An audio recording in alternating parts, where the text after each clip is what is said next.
It looks like I have a timer, which means we can call to order. Am I live on YouTube? Getting the nod. Okay. Good morning, everyone. My name is Shelley Carroll, and I am the chair of the FIFA World Cup 2026 committee. Subcommittee. We have quorum, and so I'm now calling meeting number 1 to order, and I want to welcome everyone. Today's meeting is being held by video conference and in person at City Hall in Committee Room 2. This meeting is also being live streamed online at youtube.com/Toronto City Council Live, and I'd like to start with our acknowledgements. So, although we may be meeting in different locations today, the committee would like to acknowledge that the land we are meeting on is the traditional territory of many nations, including the Mississaugas of the Credit, the Anishinaabe, the Chippewa, the Haudenosaunee, and the Wendat peoples, and is now home to many diverse First Nations, Inuit, and Métis peoples. We also acknowledge that Toronto is covered by Treaty 13 with the Mississaugas of the Credit. And we also like to follow, a tradition that is very firm now at City Hall. I'd like to make an African ancestral acknowledgement. Though I am not a person of African descent, I am committed to continually acting in support of and in solidarity of Black communities seeking freedom and reparative justice in light of the history and ongoing legacy of slavery that continues to impact Black communities in Canada. As part of this commitment, I'd also like to acknowledge that not all people came to these lands as migrants and settlers. Specifically, I wish to acknowledge those of us who came here involuntarily, particularly those that were brought to these lands as a result of the transatlantic slave trade and slavery. In support of the City of Toronto's ongoing efforts to confront anti-Black racism, I pay tribute to those ancestors of African origin and descent. If you are registered to speak at today's meeting, please listen for me to call your name. I will call speakers in the order they appear on the list. The list of speakers can already be viewed online by visiting the FIFA World Cup 2026 Subcommittee page at toronto.ca/council and clicking on the speakers box for today's meeting.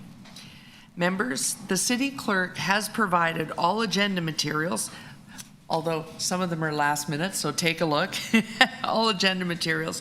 They're on toronto.ca/council and on the CMP, the Clerk's meeting portal. Clerk's IT staff are available, as you already know, because they're sort of everywhere right now, dealing with a bit of a problem, are available to members if you need help with your devices. I also want to remind you to please submit and approve any motions that you have by email. Staff are available at exc@toronto.ca to help with motions.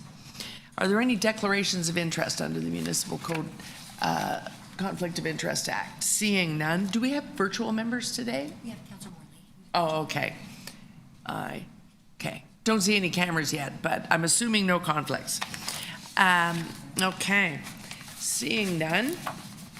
Before we begin, I want to draw your attention to the fact that do I still say that sentence? A whole bunch of things just disappeared. This is going to be a shorter meeting. We do have new business items to introduce, just not the one that was crossed out. So, can we display those to introduce them onto the agenda? There we go. And these were circulated, so you probably saw them. These ones weren't? No. Oh. Okay. Only I have seen them. So, and this is the one that has a confidential attachment. That's correct. Yeah. And having seen that content already, we probably will. We will be going into camera at some point. So I'd like to introduce this one, which is a timely procurement matter. All in favor of introducing FWC 1. What is it? It says 1 point nothing. It's 1.2. 1.2, thank you. That is carried. Are there still 2 items? Just one more is your letter. Oh, yes, there's one more, and that is, so that's that one, and then I have another one, which is review of FIFA World Cup 2026 budget. If we could introduce that. So it goes on the screen. I'd like to introduce this one, and you can see roughly the content there, and I see Councillor Morley is with us now. Okay. Okay, all in favor of introduction? That'll be 1.3. And that is carried. Okay. Okay, councillors. So, councillors, I know we have been kind of last minute with this one, but I think by the time we finish today's meeting, we should be at a point where it's possible to predict and get materials a little earlier. Having got them earlier, we can discuss them earlier. I'm committed to making sure that we have that opportunity to do that, so that if we have questions or want to move any motions, we've got the time to have a bit of a back and forth with staff. That wasn't possible this time, but that is definitely going to be the goal. Some of today's items will actually make that more possible. But having proceeded the way it did at this meeting, just want members and visitors, if any members are planning on visiting throughout the course of the meeting, to know that we may have lots of questions as a result. And so if we're going to have a second round, so be it. We have a short agenda, so we can certainly accommodate that. So I will be sticking to the 5 minutes, but I will definitely be accommodating second rounds on things. But I do want to keep to if you're thinking motion, submit it, because today's our items, some of them are very detailed to do with procurement, et cetera. So we do want staff to have the ability to review them and to help with them. Okay, that being said, I just want to get my portal open before we start, because that's my most current. And I couldn't get at it because of what's going on beside me here. Okay, I'm not going to hold you guys up with that.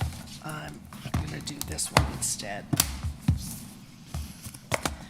Okay.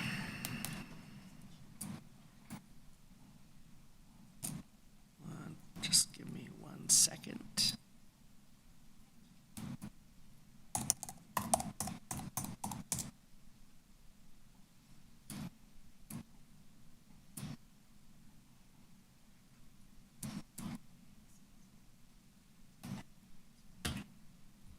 Am I now having the same problem you're having? Why am I not even able to get into Timis? Just bear with me, folks. This is a problem. I can't get into my portal or this.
Okay, here we are. Sorry about that, folks.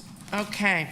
I'm going to suggest that since we only have 3 items, that we don't even really need to do a consent agenda. We'll just enter into the items, because we're likely to have questions on all 3.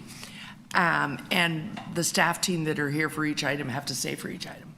So we're not releasing anybody by not going through that. Okay, so item number 1, on pardon me, on the FIFA World Cup procurement plan, has a public portion and a confidential portion. I'm going to suggest that we get through the 3 items and go through confidential at the end. So on the public portion of the item, are there any questions? Seeing none from Councillor Morley. Councillor Ainsley? Thank you, Madam Chair. So I'm just trying to understand, so the procurement plan, how that ties in with the budget and how we're approving the procurement plan. How does that tie in with the estimated budget, and how do we keep the procurement at an acceptable level in relation to the budget?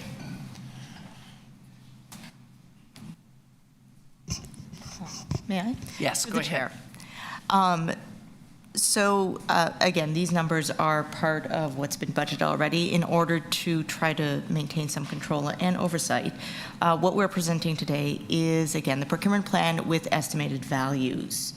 The intent here is to get this plan approved so we can proceed to the next stages of proper approval, whether it be BAP and or standing committee, which would be executive committee in the end, depending on the values.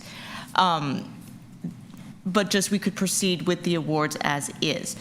Now, if these come in over budget, and again, this is the control that we're trying to create, if these come in within, or it was 250,000 and or 5% over, this is when it would come back to this subcommittee for further discussion on the budget-related item. Okay, and then so within the procurement plan, what's being proposed today is we're giving delegated authority for up to $500,000 is my understanding.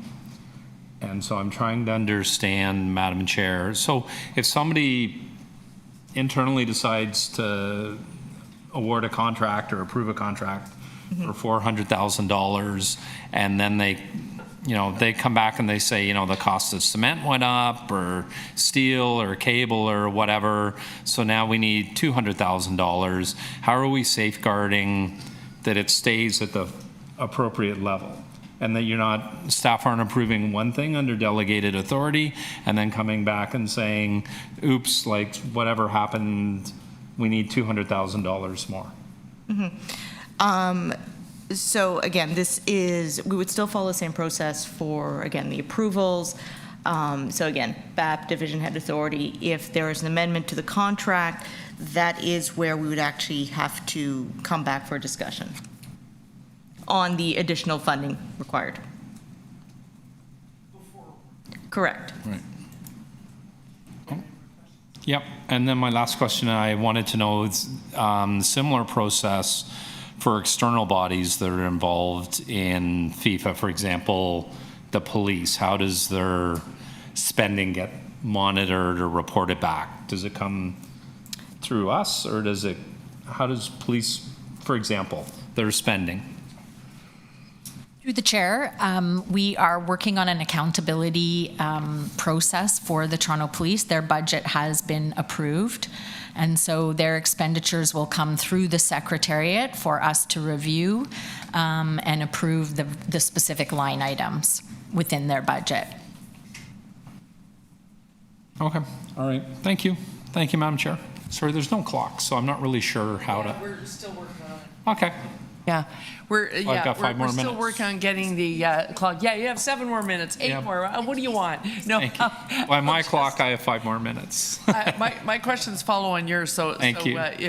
We may avoid the second round, but we'll see. Councillor Malik.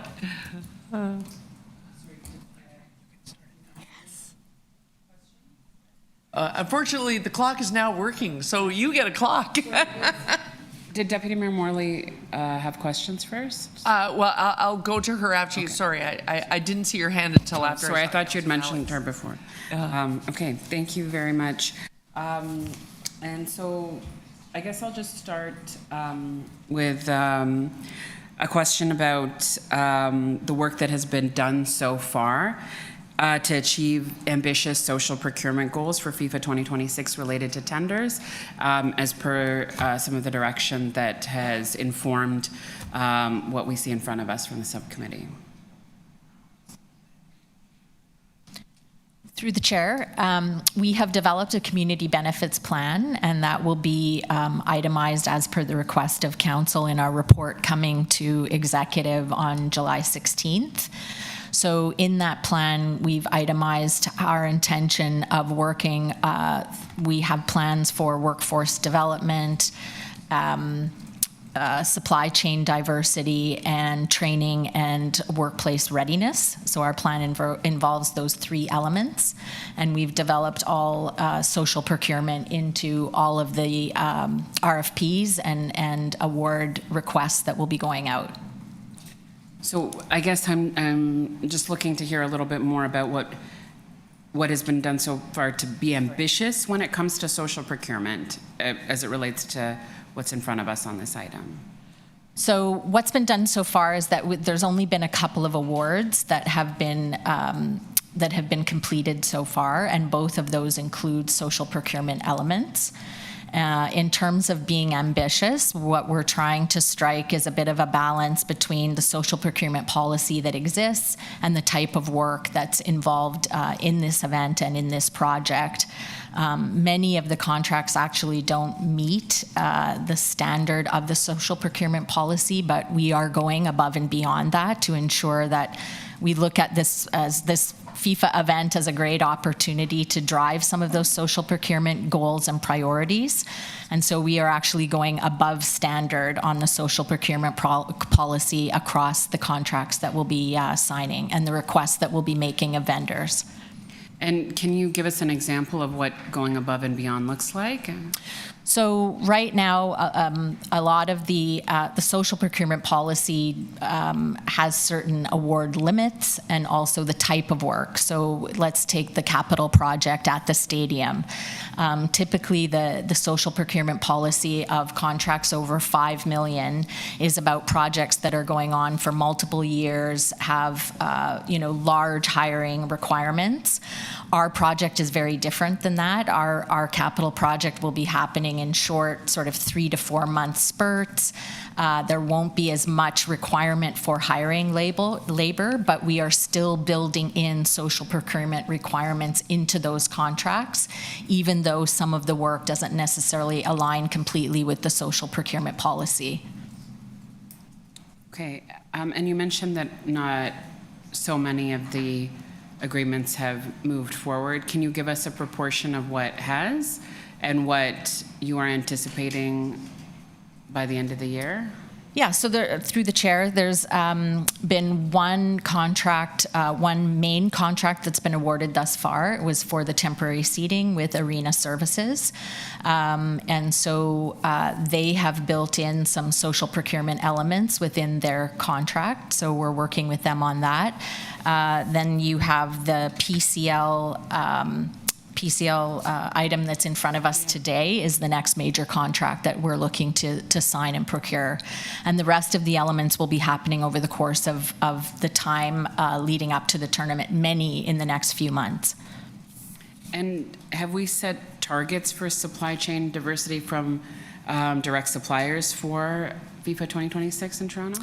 Through the chair, we have not set specific targets. We intend to, it will be part of our bid requirements, so it will be a scored element in the evaluations for all of our bids.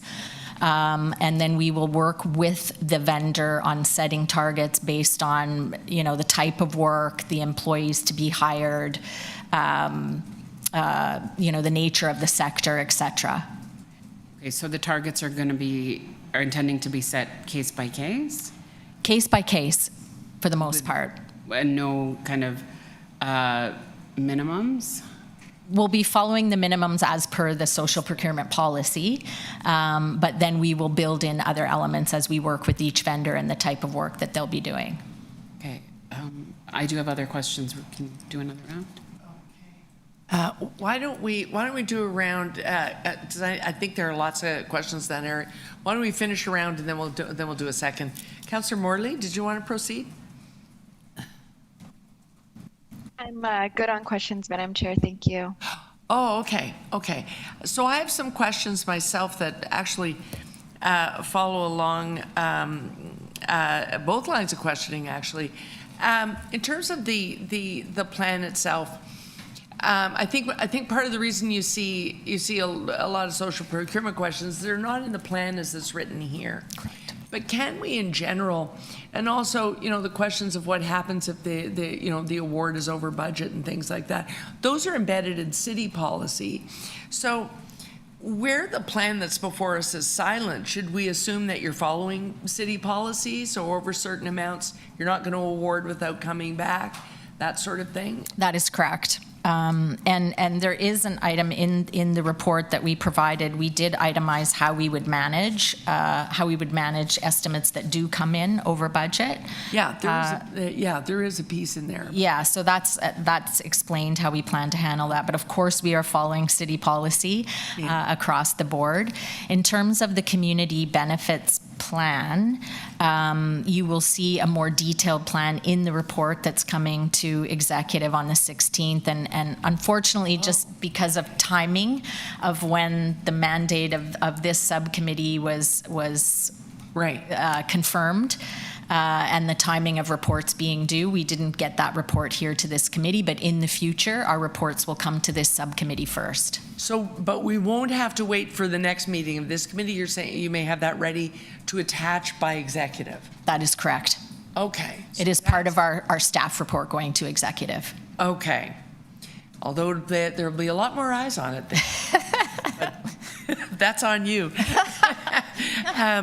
So, and the pathway, for instance, we have a timing issue here today. Clerks are going to facilitate this for us. But for instance, we're past the print deadline of executive. We're going to do what we have to do to get this stuff there. But I expect that's going to happen throughout the planning of the event, that you're going to have something like an award is over or something like that.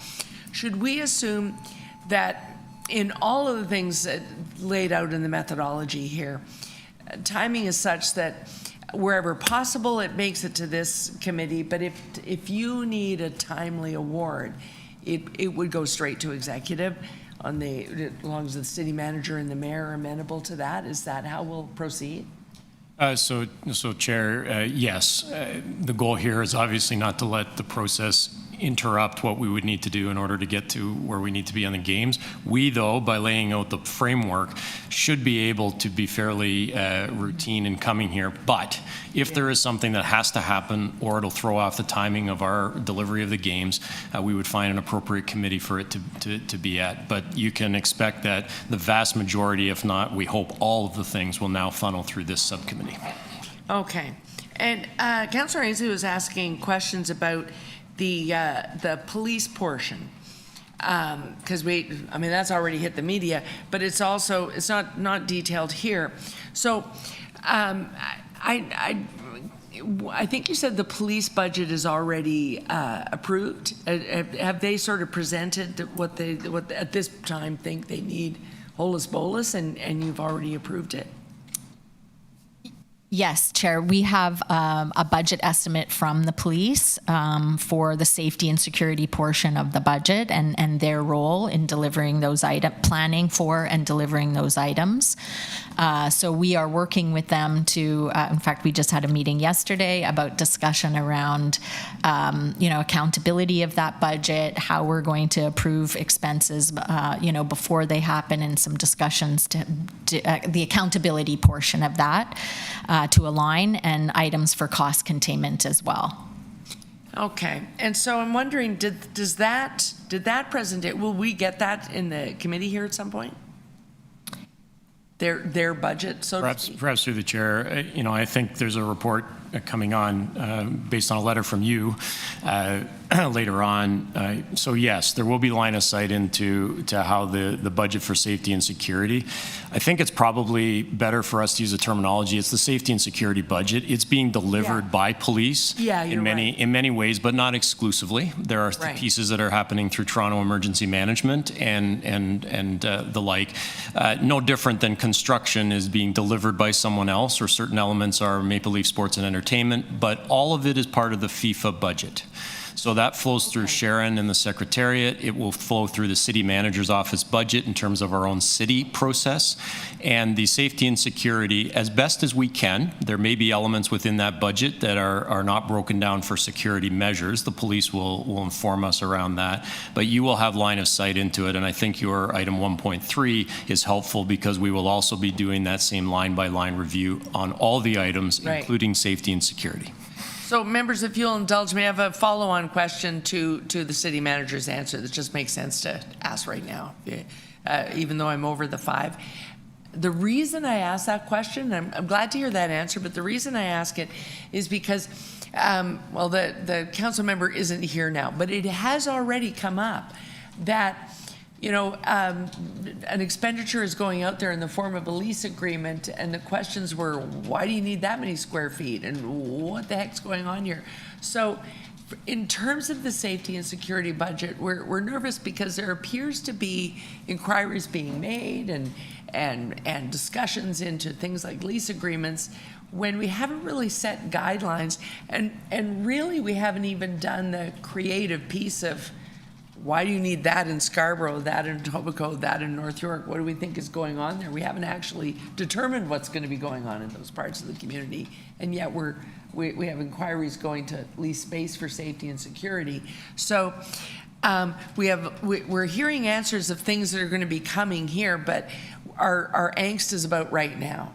So if that sort of thing is happening, do they still have to come to you? So while they have a budget, they still have to come to you on certain expenditures or an agreement like a lease so that you can say, hold on, we don't even know what we're doing in that neighborhood. So through the chair, the short answer is yes. So there are elements that are approved and will happen regularly. Staffing would be an example of that. So the staffing that's required is already occurring because people are working on this project. Other pieces, I do think it's important to note that, like everything else that happens in the city, there are sometimes inquiries and work that's happening prior to the approval and the coming to a committee. Corporate real estate, for instance, is always looking at sourcing space for housing, shelters, and other things before we have approvals to actually go do it. So there may be things out there that you hear about that is just the due diligence of getting us ready to come here to this committee, informing how this looks. But you can rest assured also, as we do that, we're then reviewing to see, is this the right amount of space? Is this within the budget envelope? Is this required? So those checks and balances are there, and I would say on certain elements, it's not unlike anything else that we do here at the city, where some work of due diligence is occurring before the approvals come through in a form of a report. Those will flow through Sharon and her team and come to this subcommittee. Okay. Councillor Ainsley, did you have some follow-up? Councillor Malik? Thank you very much. So I guess continually building on our questions, I just want to go back to the supply chain diversity question. And so supply chain diversity has a threshold of purchases up to $100,000, and there is a gap in social procurement until the $5 million level that involves workforce development. Is that correct in terms of the understanding of existing policy?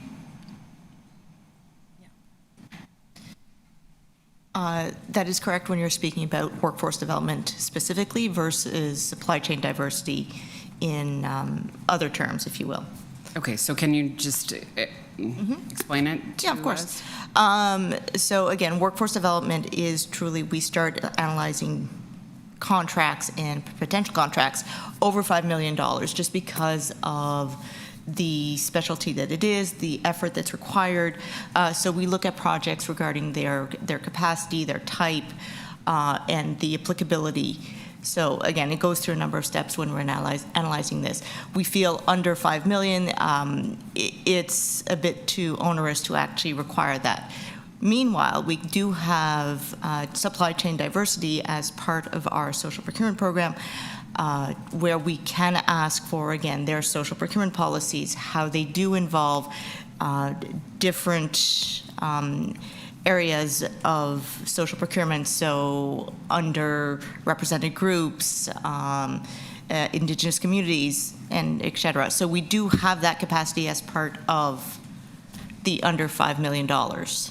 Okay, so social procurement does not have a threshold of up to $100,000? It has a threshold, and correct me if I'm wrong. It's now 133. Thank you. Sorry, we just changed our thresholds. It now has a threshold of 133, but it doesn't mean that we can't include it as part of our RFPs and RFQs. Okay, so I guess that goes to my next question about whether there could be an expansion of the threshold of purchases beyond $133,000 for diverse suppliers in accordance with our supply chain diversity goals, and to help us meet those ambitious social procurement goals that we're aiming for and trying to set an example with for FIFA. There are definitely ways to enhance that, correct. Okay, and what are some of the ways? So again, I'd honestly have to take that back and speak with my team, because I know I do have a fabulous team that has a few ideas already. And if we could come back to you on a couple of those ideas, that'd be great. Are they going to be in the report coming up to executive committee? They're currently not, but we could definitely bring this item back to executive. Okay. And I'd like to hear a little bit more, I guess, more specifics on what social procurement benefits have been secured from tenders to date in the materials that were provided. And I'll just leave it there. Can you share a little bit more about that? Take that one. Yeah, through the chair. So just going back to the contract that we spoke of that has been executed with Arena Event Services, and that was the one sort of before we had our community benefits plan in place. So it wasn't a requirement in the bid, but they definitely scored high based on the typical sort of practices that we have based on social procurement policies. So they are hiring, they will be hiring local labor through the carpenters and laborers unions, and their plan included some equity and diversity in the contract, and they scored in very high in that element of the proposal. And the understanding that we would be setting kind of enhanced targets on a case-by-case basis, what can you share about the case here? Yeah, so going forward with the procurements that we'll be doing moving forward, so our part of our obviously our community benefits plan, in terms of workforce development, any procurements valued at over $5 million will have workforce development targets, and those will be included in the scored evaluation. So that will be a requirement that we will be evaluating each vendor on, and they will be providing the targets in their proposals. For solicitations that are under the 130 that we spoke about, we will have an opportunity to do invitational solicitation. So that's where we can, make sure that we're reaching the diverse communities that we want to reach and that we're targeted to reach as part of our community benefits plan. Okay, thank you. I do have more questions. Well, since I indulged myself, I have to indulge you. So go ahead. Okay, thank you. I guess just for future reference, can we have some more of those specifics about what social procurement, workforce, kind of commitments that we have obtained as part of the reporting for executive committee and to the subcommittee?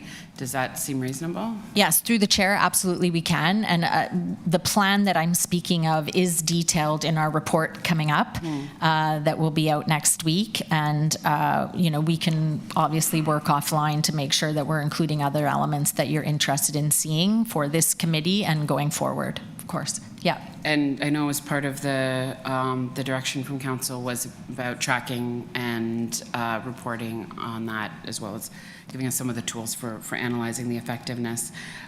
So just going back to which agreements have been moved forward and which are coming up. So the one you mentioned, the one that's in front of us now, and I didn't catch, what are we anticipating by the end of the year that will potentially be moving forward? So in the confidential attachment, as part of this report, we've itemized the procurement plan, and those items that are coming up in the remainder of this year are noted by date. So there's a number of procurements that are some in talks already, but nothing has been signed or confirmed yet, but a number of procurements are moving forward in the discussion phase. Okay, and can you give us a sense of that? Is it more than 5? Is it more than 10? Is it? I would say it's probably more than 10. Before the end of the year? Yeah. Okay. And do I have one more? I have one final question, yeah. Go ahead. You touched on it just briefly now, but I'd like to hear a little bit more about how we're ensuring that diverse suppliers are involved in all possible procurement opportunities. Can we hear a little bit more about how we're connecting to suppliers, promoting these opportunities, and really also being ambitious in our own outreach? Sure. Through the chair, as outlined in our community benefits plan, again, that you will be seeing soon, one of the elements that we plan to engage is a community benefits program advisory body. So we will be including folks from the Toronto Community Benefits Network, from other groups and unions and social procurement groups,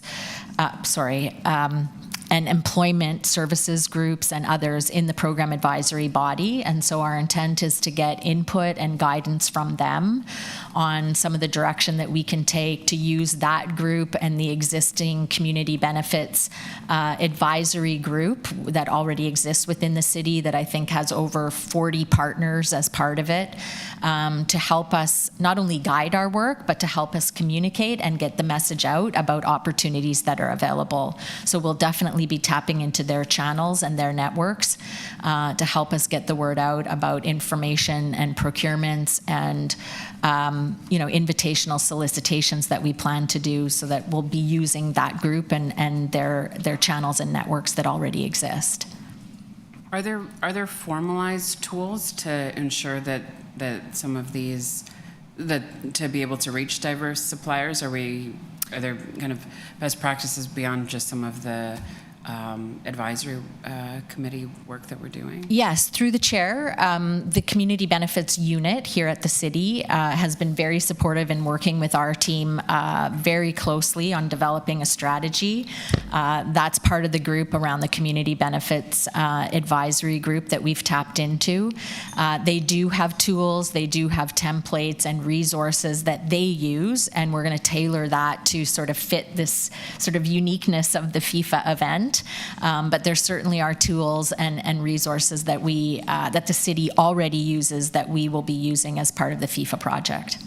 And my final question, thank you so much, is how frequently are these advisory bodies meeting? The one that we are setting up specifically for FIFA will be set up by September. So we're just reaching out to members and different groups to be part of that.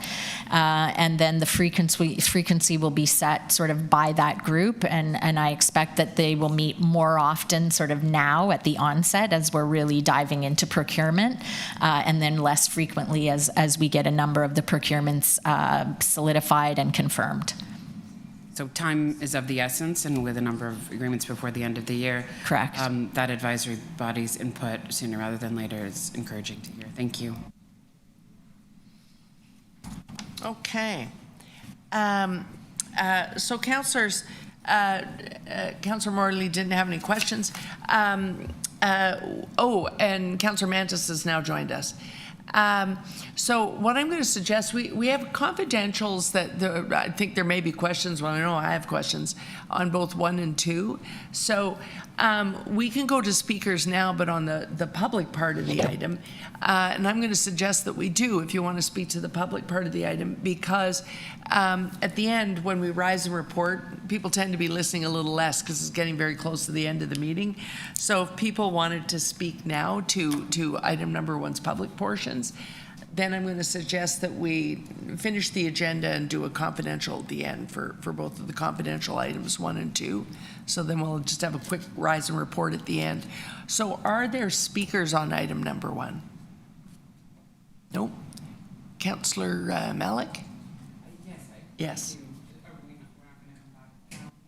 Well, we're going to have to come back to Rise and Report after we do the confidential. I just think in terms of speaking to the public part, people are listening more sharply at this point in the agenda, so you can have more impact speaking now. Yeah. I guess I do want to ask questions in camera, yeah. in camera, and can I do my speaking after that? Is that okay? Oh, okay. If you prefer that, Yeah, yeah. You can speak when we Rise and Report. Yeah, thank you. Okay. Councillor Morley, did you have any comments? Thank you, Madam Chair, Go and ahead. I appreciate your leadership. Yeah, thank you.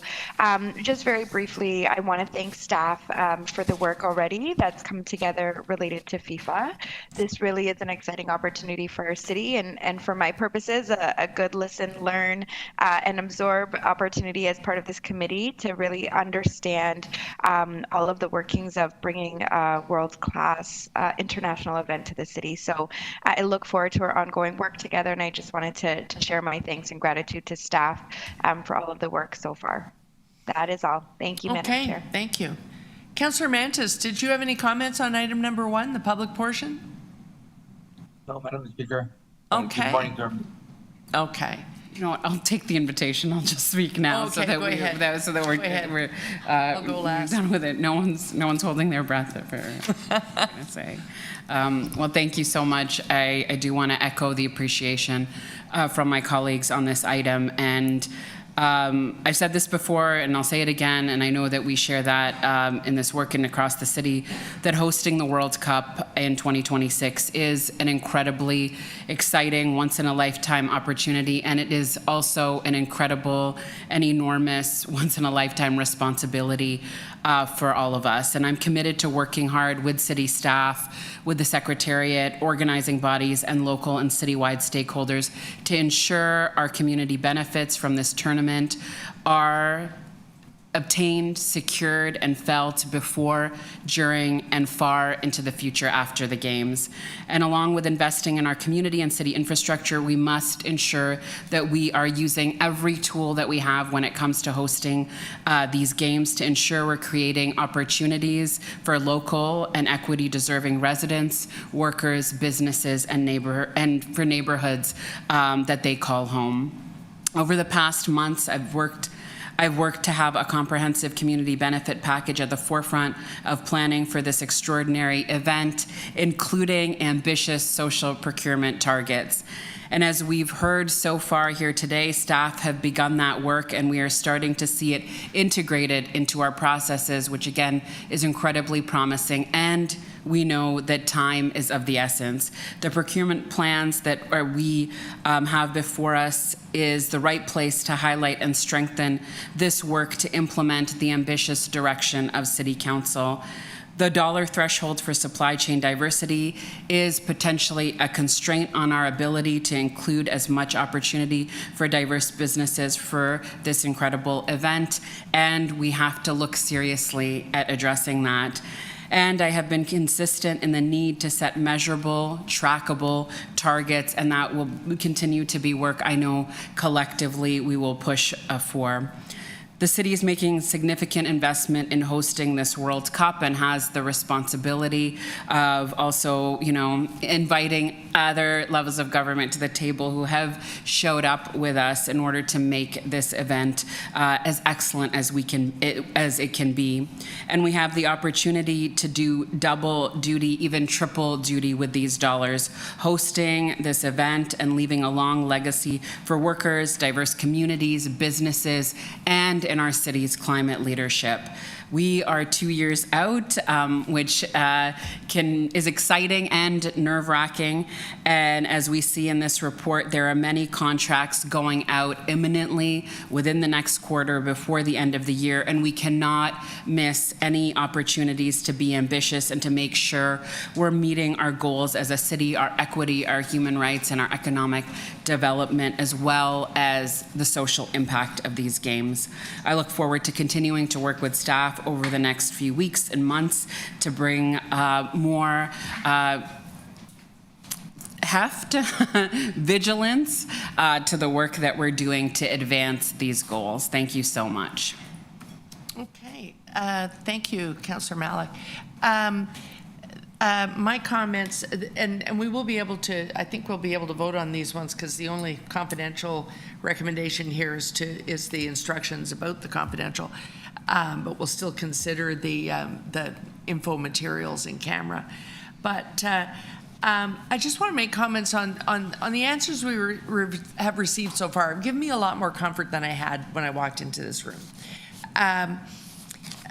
Let's face it, procurement, public procurement, we are world famous for being a pain in the neck.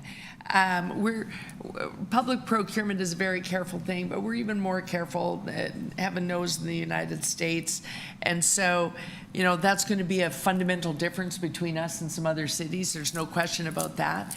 But there aren't any real shortcuts. If we're going to follow our procurement policy, and the plan we see before us mirrors the city policy in many ways, and tries to account for the deadline nature of this event while still following those rules. So it's going to be hard to make shortcuts. And some of these we have small items. An event like this means there'll be procurements that they're not all tens of millions of dollars. Some of them are as low as 50,000 by the time you do them. It's you know, who's going to buy the bags for those garbage cans? It's things like that, and all of them on deadline. But because we have to follow the rules, I think it's why we're asking the questions we're asking about social procurement, about making sure that we can really feel and see the community benefit plan. Because if we have to take that time anyway, then we might as well use that time and build those things in. I spoke to staff offline before it started about my ambition is that, because council has already has discussed what Deputy Mayor Malik reflected here today, that we want to see supply chain diversity, that we want to use this opportunity. But I also like the idea that an event like this becomes almost like a little microcosm of the things we do across the system all the time, which makes it this contained way to demonstrate that we can do that, how we do it, and it'll be in this, you know, gift wrap package by the time the event is done. Here's how we made sure that Black-owned businesses got to tap into the tender bulletin. Working with TCBN, we know that they advocate to us all the time, and we know that, but they also go back and advocate to their affiliates. Build your capacity, know how to get to a tender bulletin, how to qualify. And so there's a marriage there that may turn out to really have high yield within this event, and we want to be able to point to it when we're done. It's why we're taking the time to ask all these questions. I heard one really comforting thing, and unless you deeply know procurement, you don't know what a big deal that is. Invitational doesn't happen here, not nearly enough, unless it's happening just on the basis of, I know you guys, so I really want you to bid because I know your work and this is going to be easy peasy. Because some stuff we want to happen the same level of quality it's happened for the last 5 years. But invitational for the purposes of making sure that we're getting that supply chain diversity we want and the procurement we want.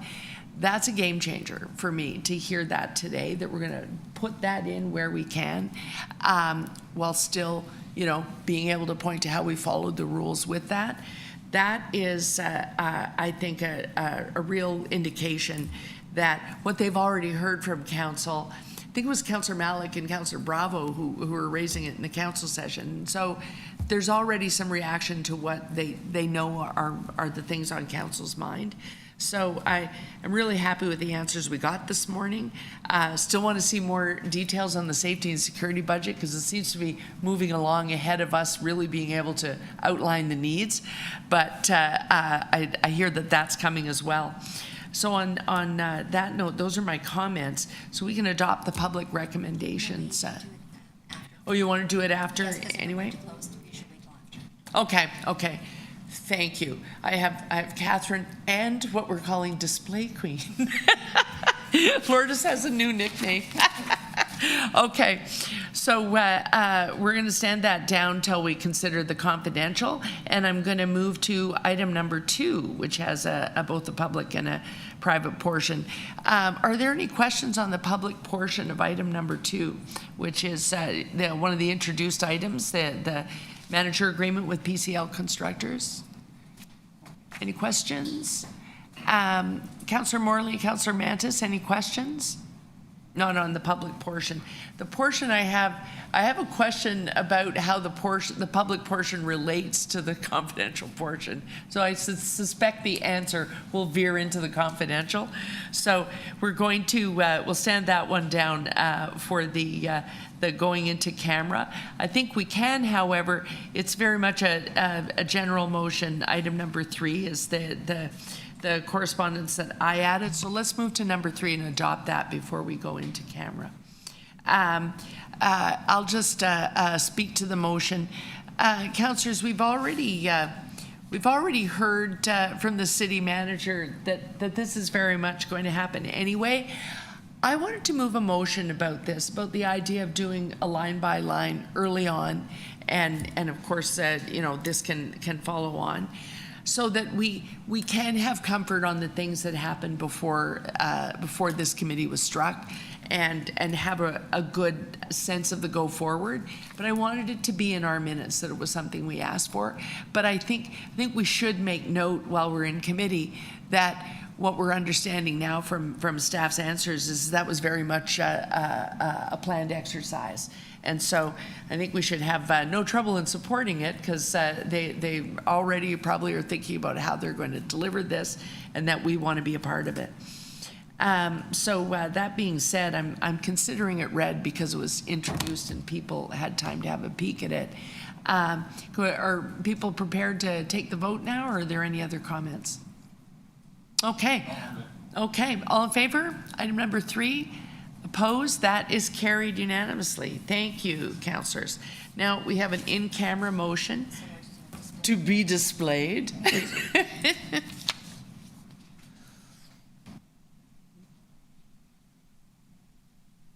There we go, so the folks at home can see it now. That the FIFA World Cup 2026 Subcommittee meet in closed session to consider FWC 1.1, FIFA World Cup 2026 Toronto Host City Procurement Plan. The reason for going into confidential is the criteria to be applied to negotiations carried on or to be carried on by or on behalf of the City of Toronto. So those terms will be private. And FWC 1.2, construction manager agreement with PCL, Constructors Canada, for construction management services at Toronto Stadium in support of the FIFA World Cup 2026 hosting. And the reason for confidential information is details to be applied to the negotiations to be carried on by or on behalf of the City of Toronto. Okay, all in favor of that motion? Opposed? Seeing none, that is carried. Thanks, guys. And we'll just take a couple of minutes to switch over some technology.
in public session to rise and report, having considered the confidential attachments in items 1.1 and 1.2.